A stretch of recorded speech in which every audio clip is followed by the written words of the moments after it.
तो चलिए बच्चों स्टार्ट करते हैं अपन प्रीवियस क्लास के आगे। क्वेश्चन नंबर 6 देखिए, क्वेश्चन नंबर 6 को ध्यान से देखिए। तो सेट ए गिवन है 1 2 3 और सेट बी भी गिवन है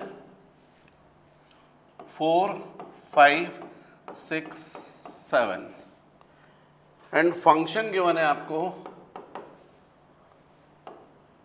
1 4 2 5 3 6 और आपसे क्वेश्चन में बोला गया है let a is equal to 1 2 3 b is equal to 4 5 6 7 and let function 1 4 2 5 3 6 be a function from a to b show that f is 1 1। तो बच्चों आपको दिख रहा है यहां पर f1 is equal to what 4, f2 2 के करस्पॉन्डिंग क्या दिख रहा है 5, f3 is equal to of 6। मतलब एकदम सिंपल हो गया कि यहाँ पर ये सेट ए हो रहा है, ये सेट बी हो रहा है, 1 2 3 है, 4 5 6 7 1 4 2 5 3 6। ए के सारी एलिमेंट्स जो हैं वो बी से रिलेटेड है, मतलब डेफिनेटली ये फंक्शन क्या हो गया 1 1। सारे डोमेन के लिए रेंज है सेपरेट सेपरेट, तो डेफिनेटली ये हो जाएगा आपका 1 1। क्वेश्चन नंबर 7 क्वेश्चन है in each of the following cases state whether the function is 1 1 onto और बाइजेक्टिव, जस्टिफाई योर आंसर।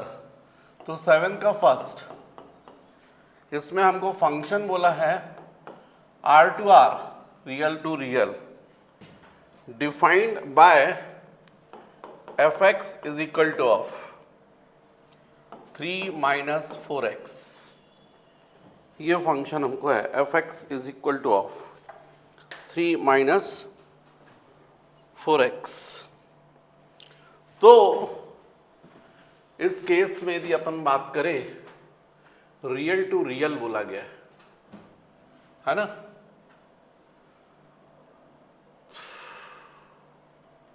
तो रियल टू रियल fx। तो बच्चों जनरली अपन को पता है अपन 1 1 के लिए क्या करते हैं, अपन ऐसे ही करते हैं ना, यहाँ पर डिफरेंट x की वैल्यूज, यहाँ पर y की वैल्यूज, और यदि मान लीजिए सपोज ये हो गया f(x1) और ये हो गया f(x2), ये x1 और ये x2।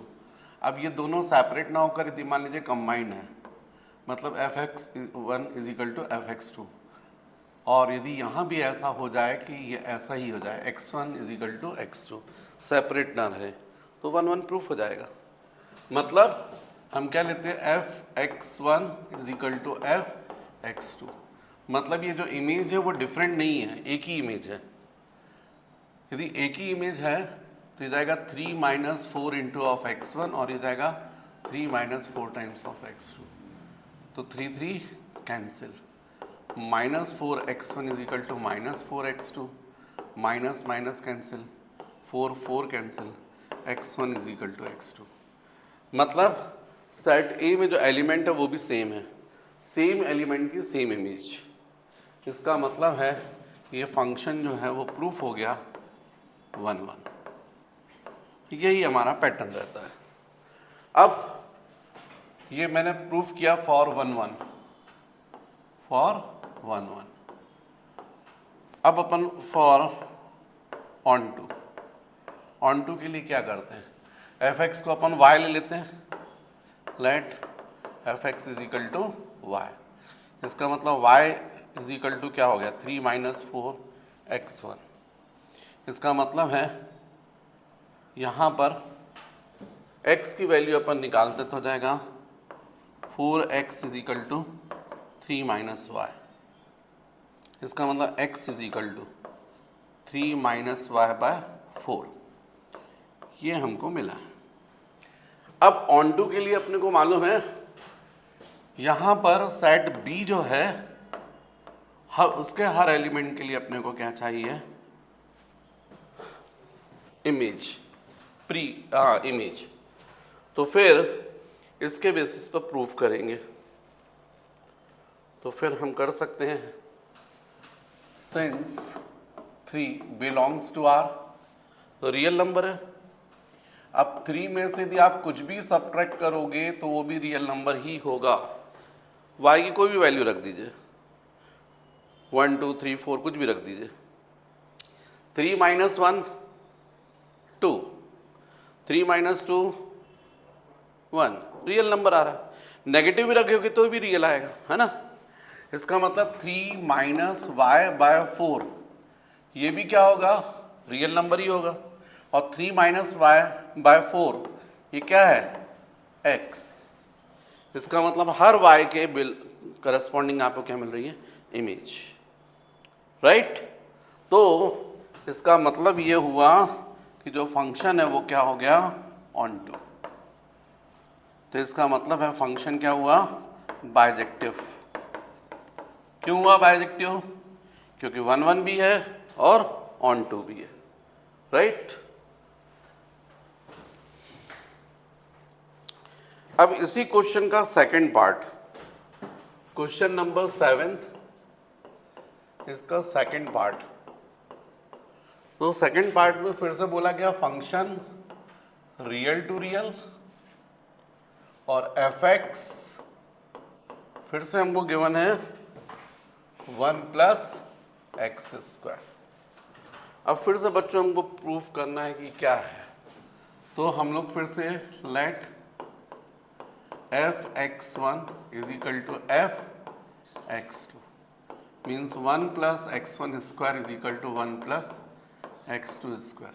1 1 cancel, x1 square is equal to x2 square means x1 is equal to plus minus of x2। इसका मतलब है कि x1 is equal to x2 भी है और x1 is equal to minus of x2 भी है, मतलब मैनी वन हो गया। मतलब यदि अपन बात करें दो डिफरेंट के लिए, सेट ए में दो डिफरेंट डोमेन के लिए रेंज कैसी हो रही है, सेम।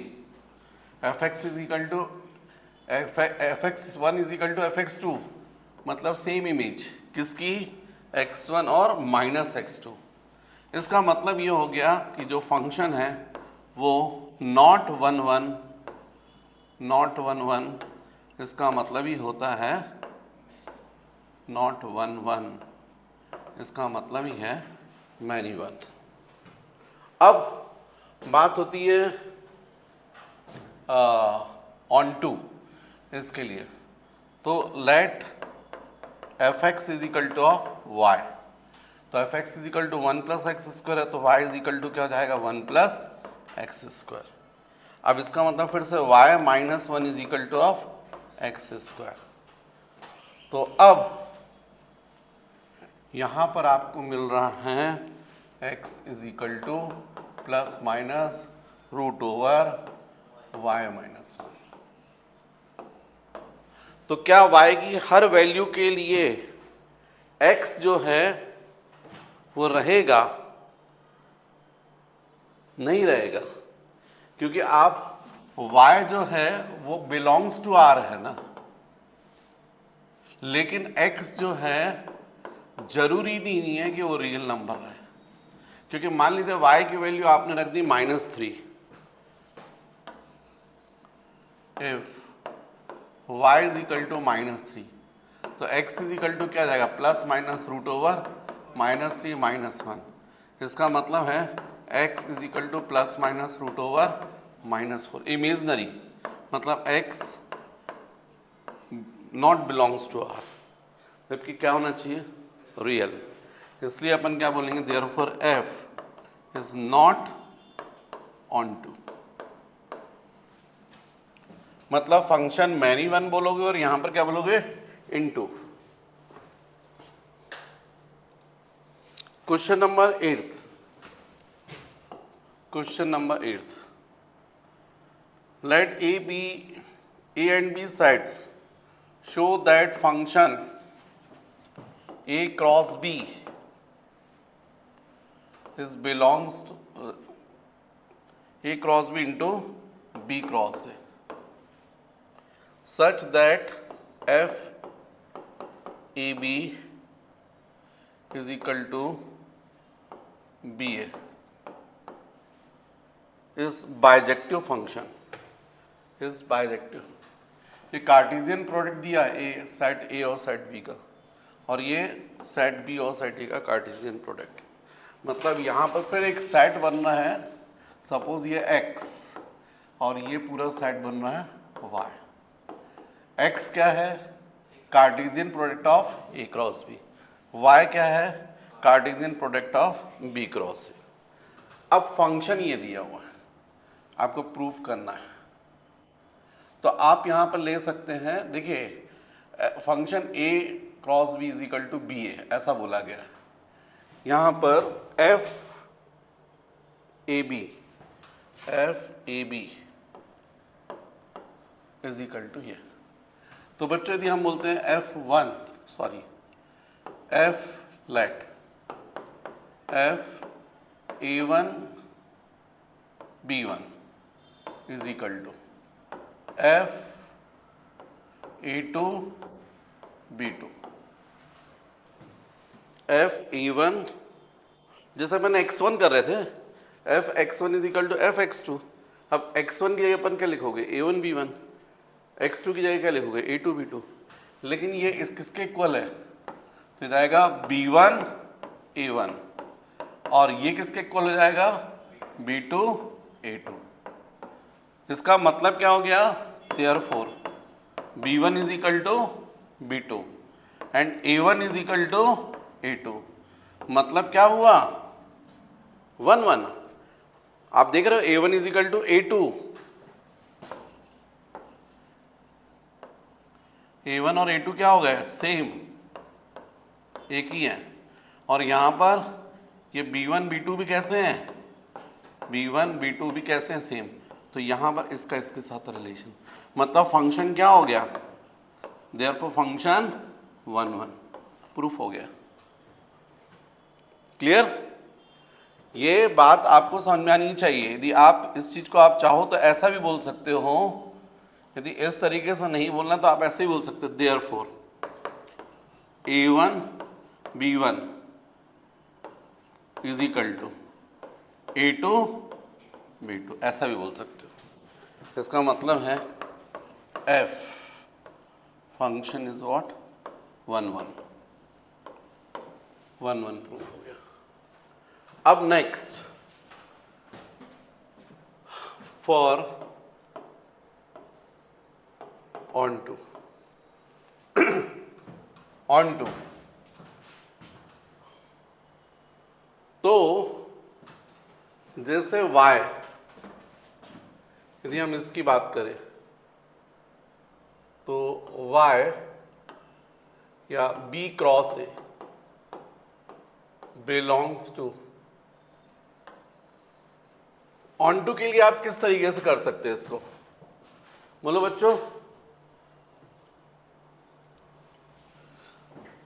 आप ऐसा लिख सकते हो इसको, बी ए, ये आपका क्या है? रेंज है ना, ये मतलब बिलोंग्स टू y, और ए बी ये क्या रहेगा? डोमेन, मतलब belongs to x।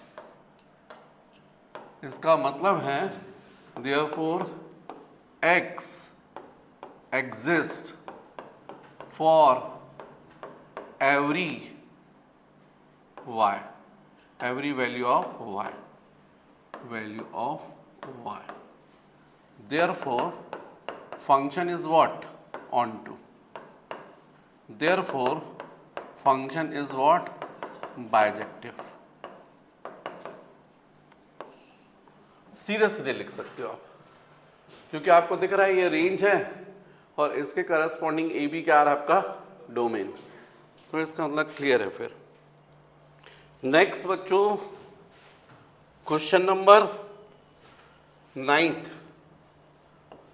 9th, function n to n is defined by fn is equal to n plus 1 by 2 if n is equal to odd and n by 2 if n is even. For all n belongs to natural number, right? Solution. तो हमको f n is equal to n plus 1 by 2 बोला गया है। कब? जब n odd है, right? यदि हम when n is equal to of odd, when n is equal to of even, तब f n is equal to n plus 1 by 2 और यहाँ पर f n is equal to n by 2। अब इसी को n को अपन एफ एक्स भी लिख सकते हैं। F x is equal to, f x मतलब क्या होता है? रेंज। x क्या होता है? डोमेन। और एफ एक्स क्या होता है? रेंज। तो अभी n के फॉर्म में चल रहा, चलने दीजिए। n की वैल्यू 1 ले लीजिए। ऑड लेना है अपन को, ऑड लेना, 1 लेंगे, 3 लेंगे, 5 लेंगे। यहाँ पर n की वैल्यू इवन लेना है, 2 लेंगे, 4 लेंगे, 6 लेंगे। जब आप यहाँ 1 ले रहे हो तो f1 कितना मिलेगा आपको? 1 प्लस 1 बाई 2 मीन्स 1 आ जाएगा। फिर f3 तो 3 प्लस 1 4, 4 बाई 2 2 आ जाएगा। फिर f5 5 प्लस 1 6 बाई 2 3 आ जाएगा।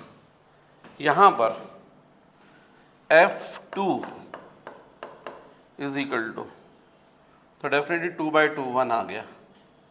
f4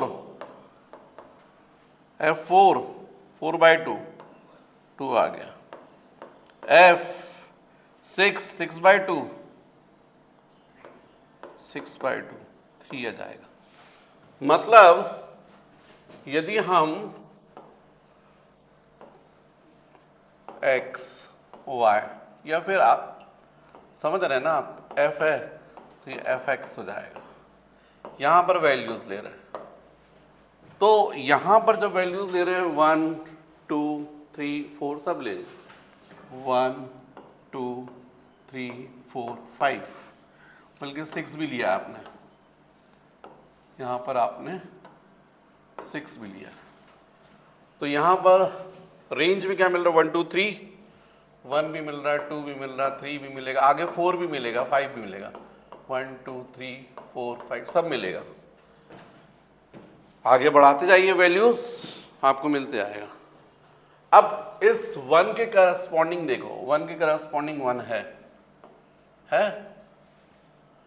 3 के करस्पॉन्डिंग 2 है और 5 के करस्पॉन्डिंग 3 है। यहां पर f2 1 है, 2 के करस्पॉन्डिंग भी 1 है, 4 के करस्पॉन्डिंग 2 और 6 के करस्पॉन्डिंग 3। क्या हुआ फंक्शन? मैनी 1 नहीं हुआ, क्या हुआ? मैनी 1। देयरफॉर फंक्शन नॉट 1 1, मतलब क्या हुआ? Many 1, right? अब नेक्स्ट ऑन टू, यहां पर बच्चों आप लोगों को रेंज में एक बात दिख रही है, देख रहे हैं आप? 1 भी है, 2 भी है, 1 भी है, 2 भी है, 3, आगे 4 5 6 सब में ऐसे ही होगा। मतलब पूरी रेंज कैसी है? Equal to codomain. यहां पर जितने भी हैं कोडोमेन वही क्या होंगे, रेंज। मतलब since range is equal to क्या है, कोडोमेन। ये किसकी कंडीशन है, ऑन टू की। Therefore function is what, onto. लेकिन चूंकि यहां पर 1 1 नहीं है, केवल ऑन टू है, इसलिए f is not bijective. Clear हो गई बात बच्चों? मतलब आप यहां पर बोल सकते हो रेंज के लिए r is equal to 1 2 3 4 5, range is equal to codomain. Next बच्चों, क्वेश्चन नंबर 10th। 10th क्या दिया हुआ, set A. 10th question, set A is equal to real number -3 और b is equal to real number -1। Consider the function f is such that a to b is defined fx is equal to x minus 2 upon x minus 3. Is f 1 1 and on to? Justify your answer. तो एक बात तो ये, चलिए पहले तो अपन 1 1 की बात करें। तो since f x1 is equal to f x2, अब f x1 का मतलब क्या हुआ, x1 minus 2 upon x1 minus 3। f x2 का मतलब क्या हुआ, x2 minus 2 upon x2 minus 3। Cross multiply कर दोगे तो x1 minus 2 x2 minus 3 is equal to x2 minus 2 into x1 minus 3। Solve कर लेते हैं, x1 को मल्टीप्लाई कर दीजिए तो x1 x2 minus 3 x1 minus 2 x2 plus 6 is equal to, यहाँ भी ऐसे होगा x1 x2 माइनस 3 x2 है ना, minus 2x1 plus 6 cancel, x1 x2 cancel. अब आपका बच रहा है यहाँ पर minus thrice x1 minus 2x2 is equal to minus 3x2 minus 2x1। Transfer कर दीजिएगा, 1 1 को एक तरफ कर दीजिए, तो minus 3x1 plus 2x1 is equal to minus 3x2 plus 2x2। तो डेफिनेटली आ जाएगा minus of x1 minus of x2 cancel, therefore x1 is equal to x2, therefore f is what, 1 1, right. अब ऑन टू के लिए बच्चों actually में यदि अपन इसको x बोल रहे हैं, ये फंक्शन हो गया f, तो आपको पता है यदि x ये सेट x है, ये f है, तो fx हो जाएगा, जिसी को अपन क्या बोलते हैं, y। यही होता है। और चूंकि अपन को मालूम है ऑन टू प्रूफ करना है, मतलब हर y की वैल्यू जो है वो y की वैल्यू के करस्पॉन्डिंग x मिलना चाहिए। तो अब सबसे पहले तो हमको let fx is equal to y। अब चूंकि हमको यहाँ पर ये 1 हो गया, ये 2 हो गया, तो by 1 and 2 y is equal to x minus 2 upon x minus 3। हर y की वैल्यू करस्पॉन्डिंग क्या चाहिए, x। तो पहले y की वैल्यू तो अपन क्या करेंगे, सॉल्व करेंगे इसको, तो जाएगा ये क्रॉस मल्टीप्लाई करेंगे तो जाएगा y into x -3 is equal to x -2। या फिर इसी को और सॉल्व करें दी अपन तो जाएगा y into x minus 3y is equal to जाएगा x -2। या फिर हो जाएगा yx minus x is equal to 3y -2। Transfer करोगे तो 3y को अपन ने ट्रांसफर कर दिया, पॉजिटिव जाएगा। x यहाँ कॉमन निकल गया तो 3y -2 अपॉन, ये बात समझ रहे हो ना आप, x कॉमन निकल गया तो जाएगा y -1 is equal to 3y -2। इसका मतलब x is equal to 3y -2 upon y -1। ये हमको x की वैल्यू मिल रही है। अब यदि हम इस x की वैल्यू को यहाँ रख दें तो यहाँ भी रखना पड़ेगा। अब यहाँ आप रखोगे तो ये क्या हो जाना चाहिए, y हो जाना चाहिए, राइट? क्योंकि f(x) किसके इक्वल है, इक्वल टू y। तो इसमें सब्स्टिट्यूट कर दीजिएगा x की वैल्यू क्या है, 3y -2 upon y -1। x is equal to अपन ने क्या निकाला बच्चों, 3y -2 upon 3y -2 upon y -1, और हमको f(x) कितना गिवन है, f(x) is equal to, since f(x) is equal to कितना, x -2 upon x -3, x -2 upon x -3। अब यहाँ पर f, यहाँ पर वैल्यू रख दीजिए 3y -2 upon y -1 is equal to, ये भी जाएगा 3y -2 upon y -1 -2 upon 3y -2 upon y -1 -3, right?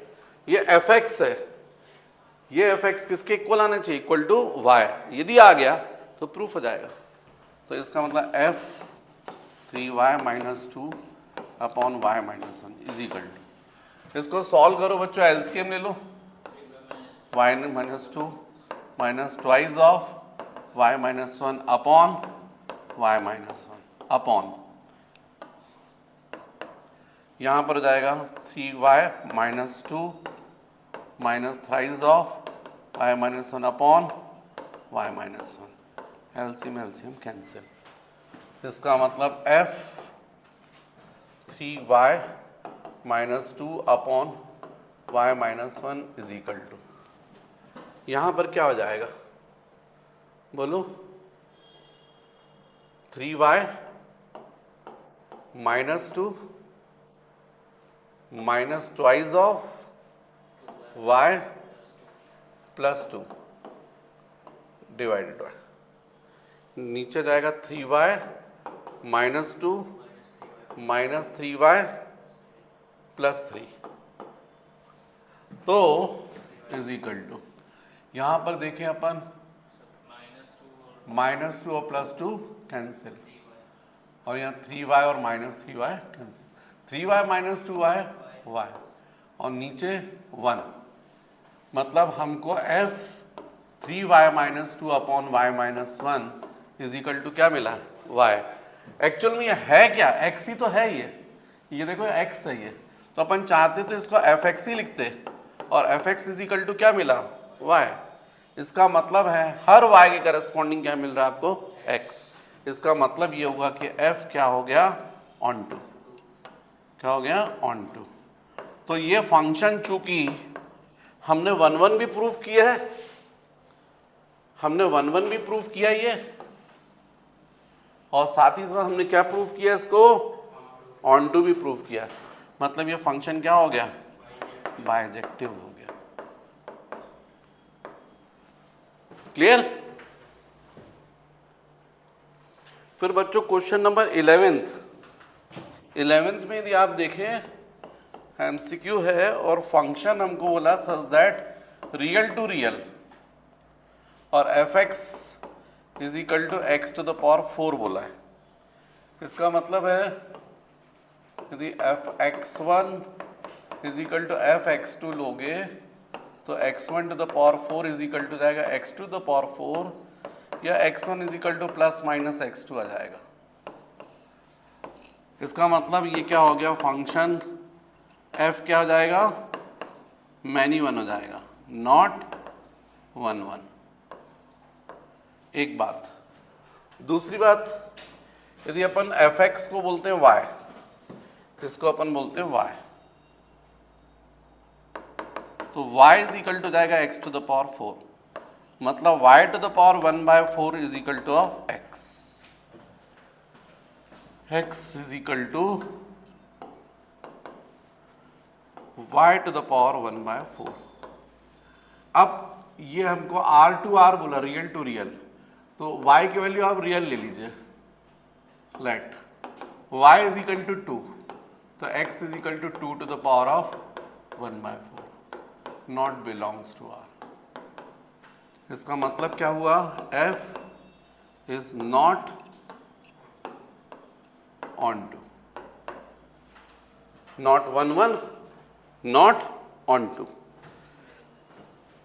Next, कौन सा मतलब इसका कौन आंसर क्या होगा, is neither 1 1 nor, D answer है ना। नेक्स्ट क्वेश्चन नंबर 12, फिर function is such that r to r and fx is equal to of 3x, choose the correct. बच्चों इसमें क्या होगा, fx1 is equal to fx2, 3x1 is equal to 3x2, 3 3 cancel, x1 is equal to x2, means function क्या हो गया, 1 1 है ना।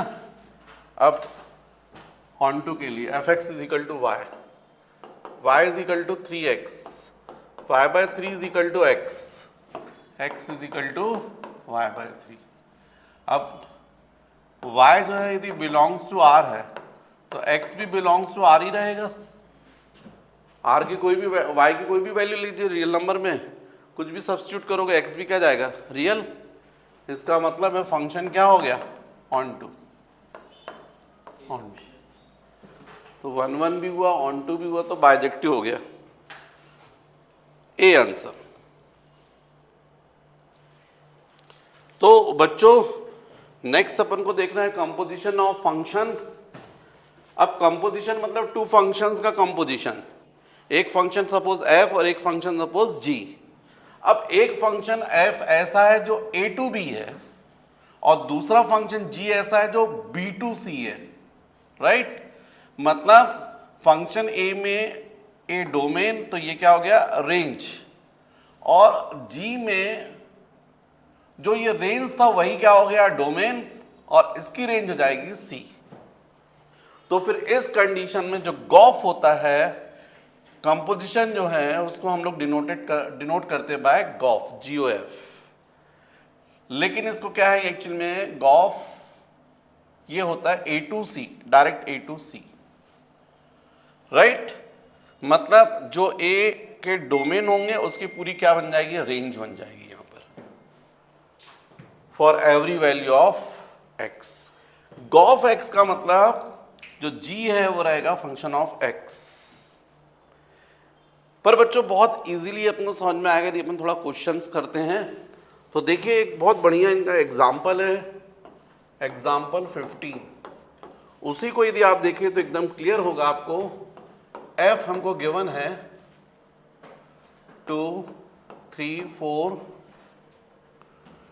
5 2 3 example 15 ये f जो है बिलोंग्स A टू B, 2 3 4 5 2 3 4 5 9, और G जो है वो B टू C, तो मतलब ये तो रह गई 3 4 5 9, ये तो रह गई। फिर यहां से 7 11 15 7 11 15 ये और साथ में फंक्शन डिफाइंड एज हमको गिवन है f2 is equal to of 3, f3 is equal to given है 4 और f4 f5 ये इक्वल हैं इक्वल टू 5 के। G3 is equal to G4 is equal to 7 और G5 is equal to G9 is equal to 11। अब हमको बोला गया है फाइंड गॉफ, ये हमारा क्वेश्चन है। अब ये जो गॉफ आपको बोला तो सबके लिए फाइंड करना पड़ेगा, जितने डोमेन हैं उन सब के लिए, मतलब ये 2 के लिए 3 के लिए, क्योंकि जो गॉफ होगा उसके लिए A to C चलेगा, यहां से यहां चलेगा। सॉल्यूशन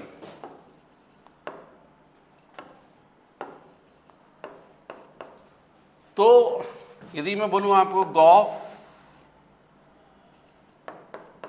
2 तो आप बोलेंगे GF2।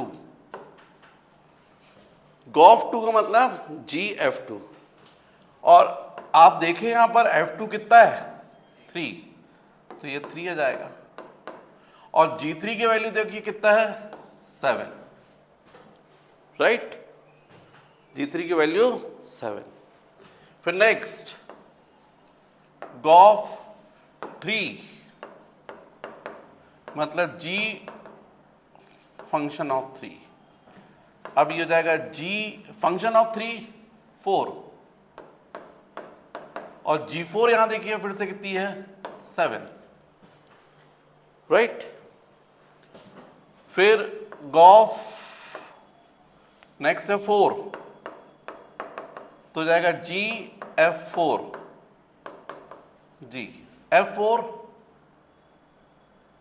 F4 5 और G5 11।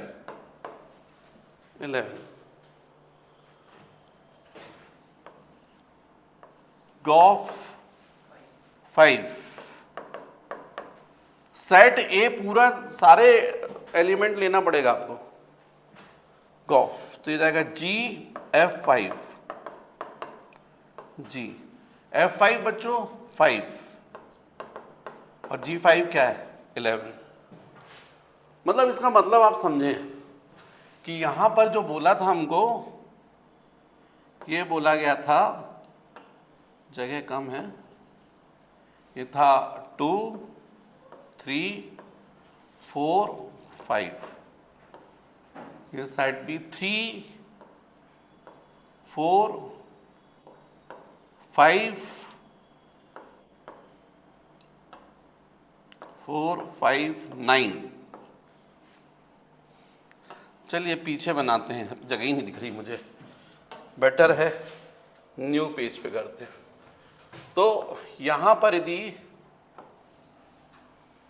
सेट ए ले तो सेट ए में आपको गिवन था 2 3 4 5, सेट बी है 3 4 5 9 और यहां पर सेट सी था 7 11 15, ये था। अब बच्चों ये एफ है और इसमें 2 3 3 4 2 3 राइट। जी F2 कितना गिवन था 3, F3 कितना गिवन था 4, F4 कितना गिवन था, F4 और F5 5 था, मतलब ये भी 5 था और ये भी 5 था, ऐसा था फंक्शन में। जब यहां से यहां पर बात आई G के लिए तो देखिए अब G3 और G4 7 है, ये G3 और G4 7 और इसके अलावा G5 और G9 11 है। फिर हमसे गॉफ पूछा है, तो गॉफ के लिए ये जो सेट ए था, सेट बी है और सेट सी।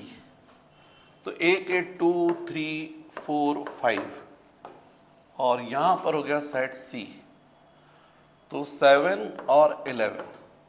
तो इसका मतलब जो 2 से निकला वो 7 और 3 से भी 7, ऐसे ही हुआ ना। अपन ने सॉल्व किया तो क्या आया था? हाँ 2 और 3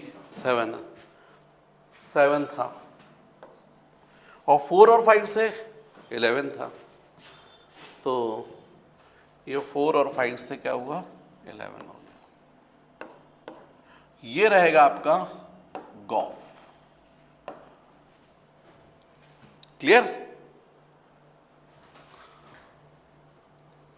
फिर बच्चों एक और एग्जाम्पल जो है उसको भी थोड़ा देखिएगा। एग्जाम्पल 16। एग्जाम्पल 16 में बोला है find gof and fog. Gof and fog if f R2R और G भी R2R, real to real, and given fx is equal to cos x and gx is equal to 3x square, और हमको show करना है gof is not equal to fog. अब जैसा अपन ने पढ़ा है उससे तो आप समझ ही गए हैं सॉल्यूशन। यदि मैं बोलूंगा आपसे ये हमको fx है, ये gx और गॉफ निकालना, तो गॉफ इसका मतलब gfx और gfx आपको दिख रहा है cos x। क्या दिख रहा है? cos x। लेकिन आप जानते हैं कि gx एक्चुअली में क्या होता है? 3x square. तो g cos x क्या होगा? 3 इंटू एक्स की जगह क्या जाएगा? cos x स्क्वायर, तो 3 cos स्क्वायर x। ये आपने फाइंड कर लिया गॉफ, क्योंकि आपको क्वेश्चन में पूछा गया था गॉफ की वैल्यू और फॉग की। अब फॉग यदि मैं बोलता हूं फॉग, तो फॉग का मतलब समझ गया, फॉग फंक्शन ऑफ gx, मतलब फंक्शन ऑफ gx। देखो बच्चों क्या दिख रहा है आपको? 3x स्क्वायर, तो यहां पर जाएगा 3x स्क्वायर। अब आपको क्लियर दिख रहा है कि fx एक्चुअली में क्या था? cos x, तो 3x स्क्वायर, तो cos x की जगह क्या जाएगा? 3x square, right. ये मिल गया आपको फॉग की वैल्यू, फॉग। और यहीं पर प्रूफ हो गया therefore Gauff is not equal to of fog. ये प्रूफ भी हो गया। क्लियर बच्चों? Next invertible function, inverse function. Function है x टू y, मतलब x डोमेन हो गया और y क्या हो गया? रेंज। और यदि ऐसा है कि यदि जो रेंज है वो नेक्स्ट फंक्शन का क्या है? डोमेन, लेकिन x क्या है? उसकी रेंज। ये डोमेन हो गया और ये रेंज, नेक्स्ट फंक्शन। तो ऐसी कंडीशन में अपन फंक्शन को बोलते हैं इन्वर्टिबल। मतलब जो गॉफ है वो आना चाहिए IX, मतलब x, और फॉग आना चाहिए IY।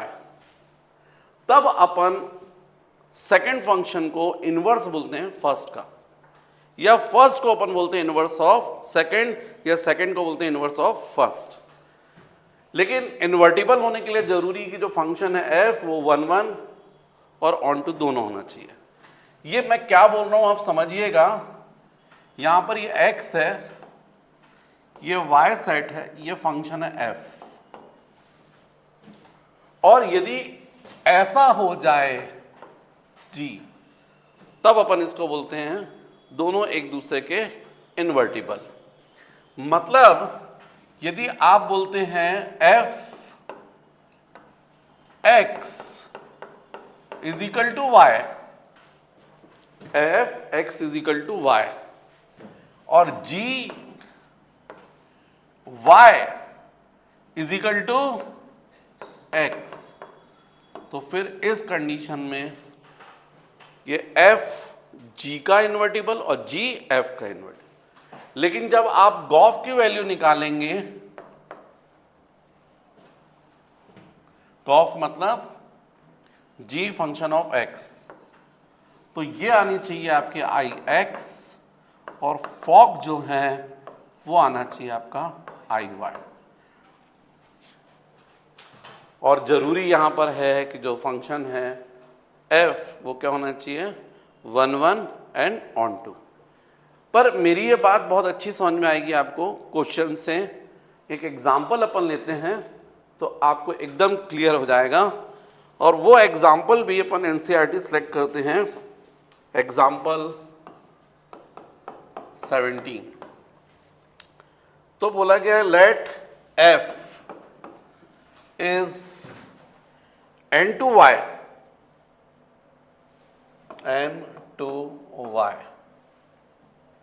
be a function defined as fx 4x plus 3 where y is equal to y belongs to n is such that y is equal to 4x plus 3 for some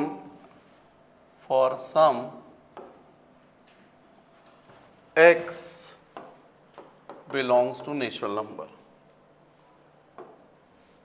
Show that f is invertible and find the inverse. Invertible proof भी करना है और inverse हमको find भी करना है। Find inverse. Next बच्चों question number 17। हालांकि हमको दिया हुआ फंक्शन n टू y, वैसे होना चाहिए बच्चों x टू y। फिर ये fx की वैल्यू हमको गिवन है 4x प्लस 3, और y हमको दिया 4x plus 3 for some x belongs to n, इसलिए यहां पर n भी लिखा तो कोई प्रॉब्लम नहीं है। तो अब आप समझें, ये x, ये y और ये f, मतलब यहां पर जो y मिल रहा है इज इक्वल टू क्या है, fx। ये डोमेन हो जाएगा और ये पूरा क्या हो जाएगा, रेंज। फिर बच्चों यहां से अपन ऐसा बात करें तो यहां पर जो भी रेंज आएगी वो जी के लिए क्या हो जाएगी, डोमेन, और यहां पर जो रहेगी वो रेंज। तो ऐसा करके अपन को क्या करना है क्वेश्चन में, जैसे एफ एक्स गिवन है 4x plus 3, f x is equal to 4x plus 3। अब एफ एक्स को अपन y लिखते हैं, यदि ट्रांसफर करें तो y minus 3 is equal to 4x हो जाएगा, y minus 3/4 is equal to x हो जाएगा। तो सही मायने में जो आपने अब x की वैल्यू निकाली है वो g फंक्शन के लिए क्या हो गई, डोमेन। तो जैसे अपन g फंक्शन है तो उसका अपन बोलते हैं ना, चूंकि y के फॉर्म में पर है तो डोमेन, तो अपन इसको gx ना लिख कर क्या लिख रहे हैं, gy है यही x। तो यहां पर gy लिखेंगे, पर y का मतलब क्या है, डोमेन, क्योंकि साइड बी से लिया गया है। और इज इक्वल टू आप क्या लोगे, ये पूरी वैल्यू y माइनस 3/4, राइट। यहां पर मैं चाहूं तो इसको लिख सकता हूं x, gx is equal to y minus 3/4, लेकिन आपको समझना पड़ेगा यहां पर ये क्या है, फंक्शन g के लिए डोमेन, जो कि किससे लिया जा रहा है, सेट y से, इसलिए यहां पर अपन क्या लिख रहे हैं, इसको gy। क्लियर। तो जब भी ये इन्वर्टिबल प्रूफ करना है आपको, तो जैसे एफ एक्स गिवन है तो एफ एक्स को आप y ले लीजिएगा, फिर यहां से आप x की वैल्यू निकाल लीजिएगा। जो x की वैल्यू आएगी वो g फंक्शन के लिए हो जाएगा डोमेन। तो आप लिख सकते हैं जी वाई इज इक्वल टू जो वैल्यू आपने निकाली है। अब आपके पास में ये जी वाई मिल गया। अब बच्चों गॉफ एक्स का मतलब क्या हुआ? जी फंक्शन ऑफ एक्स। अब फंक्शन ऑफ एक्स यदि आप बात करोगे तो आपको मालूम है एफ एक्स की वैल्यू ये आपको क्वेश्चन में दी 4x + 3।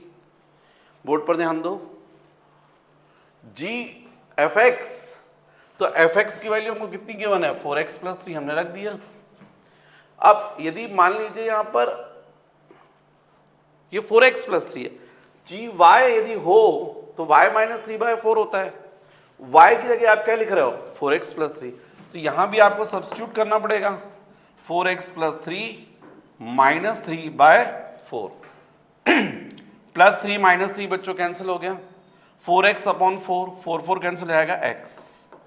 मतलब हमने गॉफ x निकाला तो क्या है? x, मतलब ix। अब यहां पर फॉग y का मतलब फंक्शन ऑफ जी वाई। अब जी वाई जो आपने देखो ये लिखा हुआ y - 3/4, तो यहां पर f y - 3/4, मतलब जो एफ एक्स लिखा होता एफ एक्स तो आप क्या लिखते हैं? 4x + 3। लेकिन आप क्या लिख रहे हो यहां पर? f y - 3/4। मतलब इसी में जहां जहां पर x है वहां पर क्या सब्स्टिट्यूट करोगे? y - 3/4। तो 4 इंटू एक्स की जगह क्या लिखोगे? y - 3/4 प्लस 3, तो 4 कैंसिल हो जाएगा, y - 3 + 3 आ जाएगा, -3 + 3 कैंसिल हो गया, तो y आ गया। इसका मतलब है गॉफ एफ एक्स निकाला था आपने, गॉफ निकाला था तो आई एक्स हुआ, फॉग निकाला तो y मतलब आई वाई हुआ। और ये कंडीशन किसकी है? इनवर्टिबल फंक्शन की। यदि गॉफ आई एक्स है, फॉग आई वाई है, इसका मतलब है कि f जो है वो इन्वर्टिबल है g का और g इन्वर्टिबल है f का। क्लियर हो गया बच्चों? तो चलिए ये अपना फंक्शन कंप्लीट।